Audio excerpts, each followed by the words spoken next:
Hey everyone, and welcome back to the podcast. Today we're looking into Himadri Specialty Chemical Limited. They just released their audited financial results. Himadri, formerly known as Himadri Chemicals and Industries Limited, is quite a player in the specialty chemical space, focusing mainly on carbon materials and chemicals, but they also have a finger in the power generation pie. That's right. They operate across various chemical value chains. It's interesting to see how they've performed, especially given their recent activities like acquisitions and appointments, which we might touch upon. Their registered office is in Kolkata. Absolutely. So, the documents we have cover the audited standalone and consolidated financial results for the fourth quarter and the full financial year ended March 31st, 2025. The Board of Directors approved these results in their meeting held on April 21st, 2025. Shall we start with the standalone performance first? Sounds good. Looking at the standalone results for the full year ended March 31st, 2025. Revenue from operations came in at 4,595.80 crore rupees. That's up from 4,184.89 crore rupees in the previous financial year, FY24. So decent top-line growth there.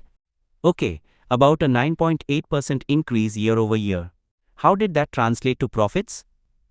Profit before tax or PBT for FY25 stood at 807.73 crore rupees, a significant jump from 573.14 crore rupees in FY24.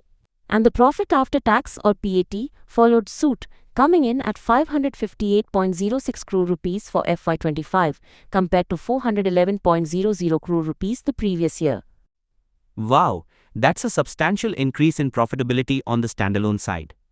PAT is up by over 35% year over year. What about the fourth quarter specifically?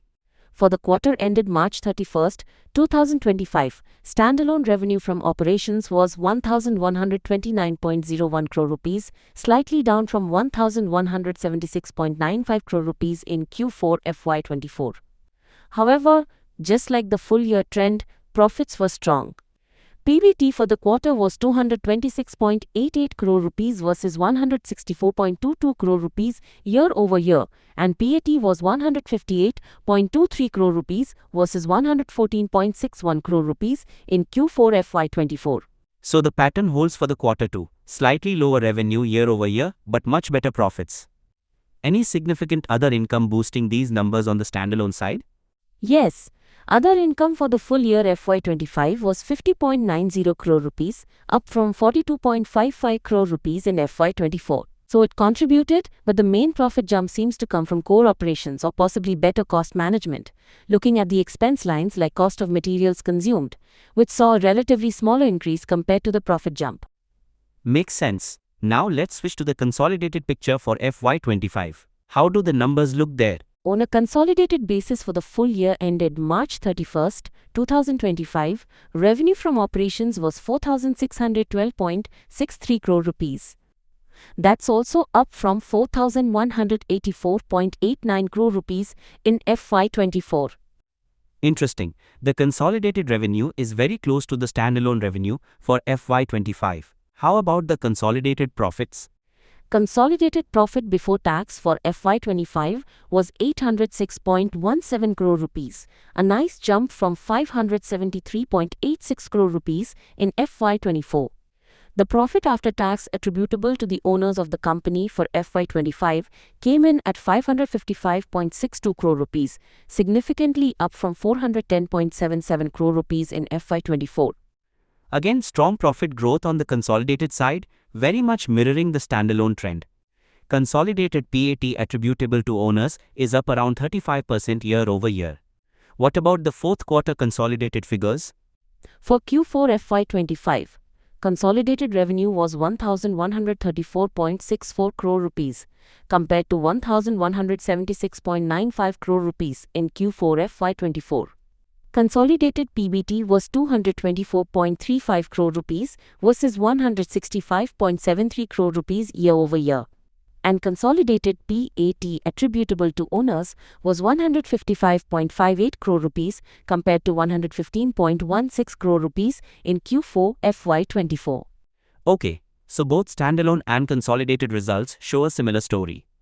Moderate revenue growth for the full year, with a slight dip in Q4 YoY, but very strong growth in PBT and PAT for both the quarter and the full year. How does the earnings per share EPS look, usually based on consolidated figures? Right. The consolidated basic EPS for FY25 was 11.26 rupees, up from 9.16 rupees in FY24. The diluted EPS also improved to 11.17 rupees from 9.16 rupees. That's a healthy increase in EPS. Let's talk profitability margins. How did they shape up, comparing standalone and consolidated for the full year? Good question. On a standalone basis for FY25, the net profit margin, that's PAT over revenue, was about 12.14%, up from 9.82% in FY24. On a consolidated basis, the net profit margin attributable to owners was around 12.04% for FY25, also up significantly from 9.81% in FY24. So very similar and improved margins across both standalone and consolidated levels, hovering around 12%. That suggests good operational efficiency or cost control. Were there any exceptional items impacting these results? No. Looking at both the standalone and consolidated income statements, there are no line items listed as exceptional items. This suggests the profit figures are relatively clean and reflect the underlying business performance for the period. Good to know. Let's briefly touch upon the balance sheet. Any major changes in assets or liabilities comparing March 31, 2025 to March 31, 2024? Okay, looking at the standalone balance sheet. Total assets increased to 4,522.16 crore rupees from 4,358.00 crore rupees. Total equity saw a healthy rise to 3,647.53 crore rupees from 2,981.21 crore rupees. Non-current liabilities increased slightly, while current liabilities decreased significantly, mainly due to a reduction in borrowings. And the consolidated balance sheet? On the consolidated side, total assets grew to 4,656.01 crore rupees from 4,448.79 crore rupees. Total equity, including non-controlling interests, rose strongly to 3,770.94 crore rupees from 3,042.79 crore rupees. Similar to standalone, non-current liabilities saw a small increase and current liabilities decreased, again largely due to reduced current borrowings. The overall balance sheet structure seems to have strengthened with higher equity. Alright, how about cash flows? Any highlights from the standalone and consolidated cash flow statements for FY25?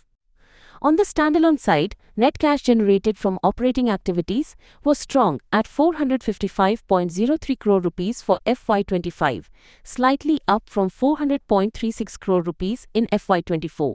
Investing activities saw a net outflow of 241.54 crore rupees, mainly due to purchase of property, plant, and equipment and investments.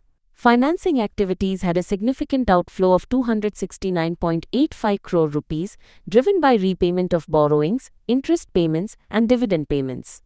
And consolidated cash flow? The consolidated cash flow mirrors this closely. Net cash from operations was 446.87 crore rupees versus 404.75 crore rupees in FY24. Net cash used in investing was 235.21 crore rupees. Net cash used in financing was 271.49 crore rupees. Both show healthy operating cash flow being used for investments and debt dividend payments. Speaking of dividends, did the board recommend one? Yes, they did. As mentioned in the initial announcement and notes, the board has recommended a final dividend of 0.60 rupees per equity share of 1 rupee each. That's a 60% dividend on face value for the financial year 2024-25, subject to shareholder approval at the annual general meeting.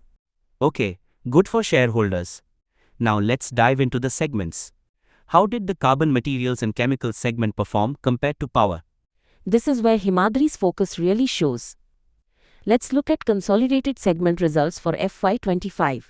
The carbon materials and chemicals segment generated revenue of 4,588.94 crore rupees and a profit before interest and tax (PBIT) of 698.84 crore rupees. The power segment revenue was much smaller at 104.73 crore rupees with a PBIT of 92.93 crore rupees. So, chemicals is clearly the dominant segment in terms of revenue, but power seems quite profitable relative to its revenue size.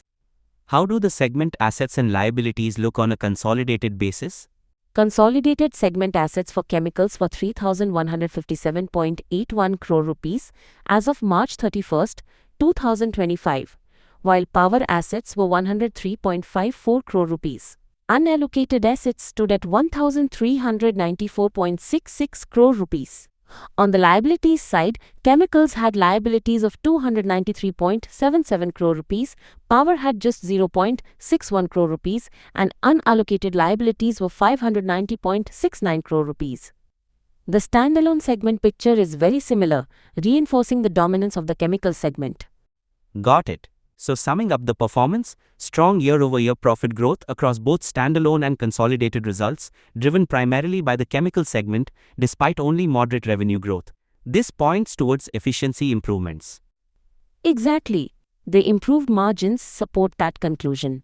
Costs seem to be well managed, especially considering the inflationary environment that often impacts chemical companies. Were there any other significant events or notes mentioned in the reports besides the dividend and acquisitions? Yeah, there's quite a bit happening in the notes. Let me run through the highlights. They bought Invati Creations during the year.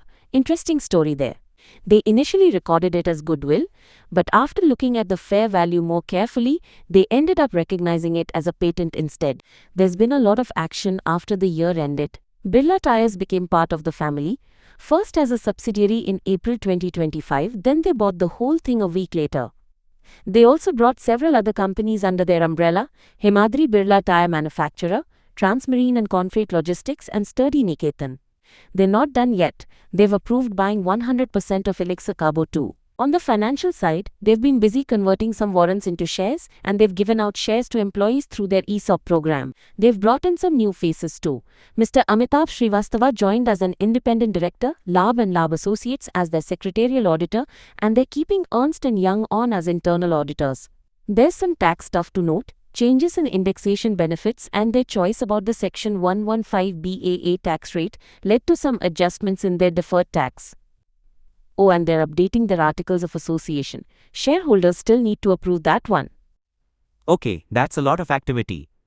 Acquisitions, appointments, capital structure changes, definitely a busy period for Himadri. Now a critical piece, the auditor's report. What did Singhi and Company say about the standalone and consolidated results? Any red flags? Let's look at the standalone auditor's report first. The auditors, Singhi and Company, issued an unmodified opinion. They state the standalone financial results give a true and fair view. Page 7, paragraph 12 explicitly mentions they issued an unmodified audit opinion on the standalone financial statements. The company also provided a declaration confirming the unmodified report. So the standalone accounts seem clean from the auditor's perspective. Okay, that's good news for the standalone results. What about the consolidated auditor's report? The consolidated report also carries an unmodified opinion stating the consolidated results give a true and fair view. However, the auditors include an other matters section, which is important. What does it highlight? So here's the deal with the audits. Not all subsidiaries were audited by the same firm. Let me break it down. They've got two companies overseas, AAT Global and its subsidiary Shandong Dawan Himadri Chemical. These were audited by local firms using their local standards, then the numbers were converted to Indian standards. Our auditors basically had to trust those reports. Back in India, Invati Creations was audited by a different firm too, following Indian GAAP standards. Again, Singhi and Company relied on their report, and there's one new kid on the block, Himadri Specialty Inc., set up in February 2025. It hasn't started doing business yet, so there's nothing to audit there. So while the overall consolidated opinion is unmodified, it's partly based on the work of other auditors for these specific subsidiaries. No qualifications or adverse opinions mentioned though? Correct. No qualifications, adverse opinions, or emphasis of matter paragraphs were highlighted in either the standalone or consolidated reports provided here. It seems, based on their review and the reports of other auditors, they are satisfied that the consolidated financials present a true and fair view. Okay, that provides some comfort. So considering the strong performance, the acquisitions, and the clean auditor reports, what's the outlook for Himadri Specialty Chemical? And remember our standard disclaimer. Disclaimer: we advise investors to check with certified experts before taking any investment decisions. the outlook appears generally positive. The company has demonstrated strong earnings growth, improved margins, and maintained healthy operating cash flow. The strategic acquisitions, particularly in related chemical spaces like Elixir Carbo and the steps taken with Birla Tyres, suggest a focus on expansion and diversification. The chemical segment remains the powerhouse, and continued efficiency there will be key. Risks include the successful integration of acquisitions, potential volatility in chemical input costs or demand, and ensuring the performance of subsidiaries, especially those audited by others. Right, so wrapping up, Himadri Specialty Chemical delivered a strong financial performance in FY25, especially on the profitability front, for both standalone and consolidated results. Revenue growth was moderate, but margin expansion was significant. The company is actively pursuing growth through acquisitions and seems to be managing its core chemicals business efficiently. The auditor reports are clean, although the consolidated opinion relies partly on other auditors.